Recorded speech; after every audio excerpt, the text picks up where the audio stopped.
Pak Beni sudah siap untuk perang? Bahkan ada orang yang bilang, udah kok ke Prof seperti itu. Saya katakan, saya udah diem, kok Prof masih ngegas, saya harus melawan. Saya bilang seperti itu. Soal 349 triliun dan Mahfud MD, Romo Beni singgung kuasa ilahi. Di sini ada yang bisa dibuka, ada yang agregat, nggak bisa nyebut nama. Kalau menyebut nama, jangan-jangan ada orang yang di sini juga. Di ruangan sana, jangan-jangan orang yang ada nama sini. Tapi kalau mau buka-buka, nah yuk. Saya mencoba juga untuk sabar, Pak. Semua orang punya keberanian. Saya pastikan saya juga punya keberanian. Tapi saya katakan, saya nggak berani menerima tantangan Prof. Dibully Prof. Cupu, penakut, banyak bacot dan sebagainya. Heboh soal dugaan pencucian uang 349 triliun yang sempat menguncang Kementerian Keuangan atau Kemenku belum usai. Pakai interupsi nggak selesai-selesai kita ini.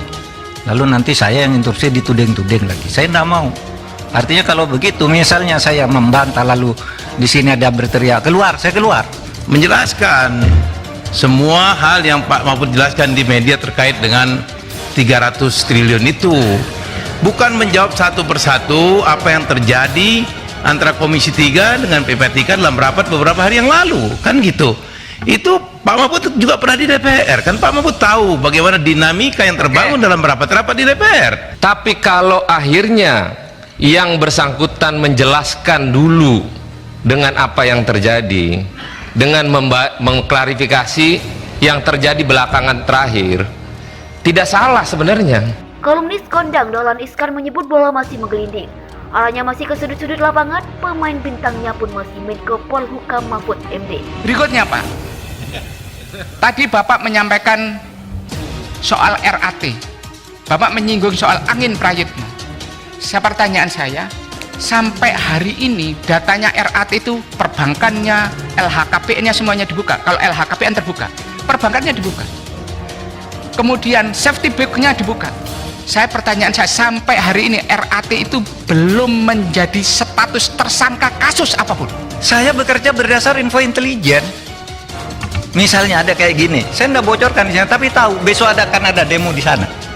Kekuatannya sekian orang, korlapnya ini, kekuatan polisi yang diperlukan segini, sehingga saya nggak perlu rapat tuh kecil. Oh ini serius. Itu info intelijen, masa saya nggak boleh ngomongkan gitu?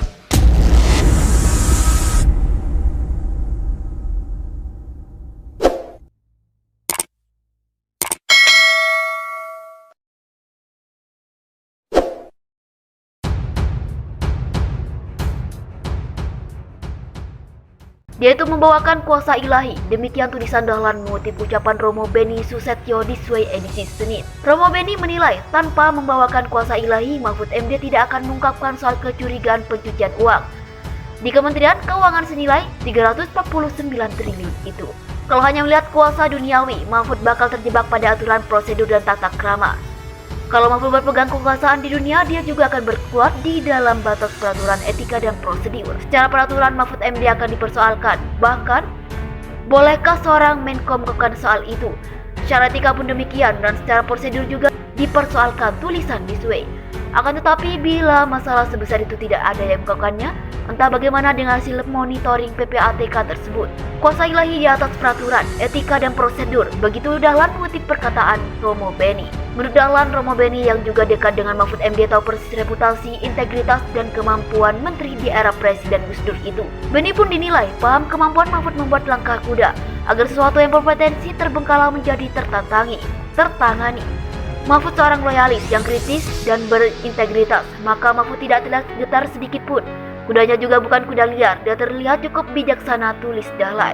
Mahfud yang kelahiran Pamekasan itu juga tidak bisa ditantang. Dia balik tantang siapapun termasuk tokoh kritis sekelas Rizal Ramli. Kini Mahfud menantang vokalis-vokalis DPR Beni Kaharman, Arsul Sani, dan Arteria Dahlan. Jangan ada yang kabur ketika saya nanti datangi ke Komisi 3 DPR. Mereka harus hadir saat dengar pendapat dengan saya nanti. Demikian Dahlan mengutip perkataan Mahfud. Menurut Dahlan, Romo Beni sendiri memberi komentar soal kuasa ilahi tadi justru untuk menanggapi pendapat tokoh-tokoh Komisi 3 itu. Dimensi kuasa ilahi bisa mengatasi kemungkinan terkuburnya kebenaran. Tulisan Dahlan mengutip ucapan Romo Beni. Maka rapat antara Mahfud MD dengan Komisi 3 DPR itu memang ditunggu banyak orang. Bisa juga banyak yang menginginkan agar rapatnya ditunda, lalu ditunda lagi sehingga terlewat dari jadwal sidang. Perkembangan terakhir, rapat dengan Komisi 3 DPR itu dijadwalkan 29 Maret 2023, kalau tidak ditunda lagi. Justru selama ini DPR sendiri yang menunda-nunda rapat itu. Semula tanggal 22 Maret, lalu 25 Maret menjadi 29 Maret. Dalam rapat itu bola memang bisa sangat liar, tulisan Dahlan pada disway.jpnn.com.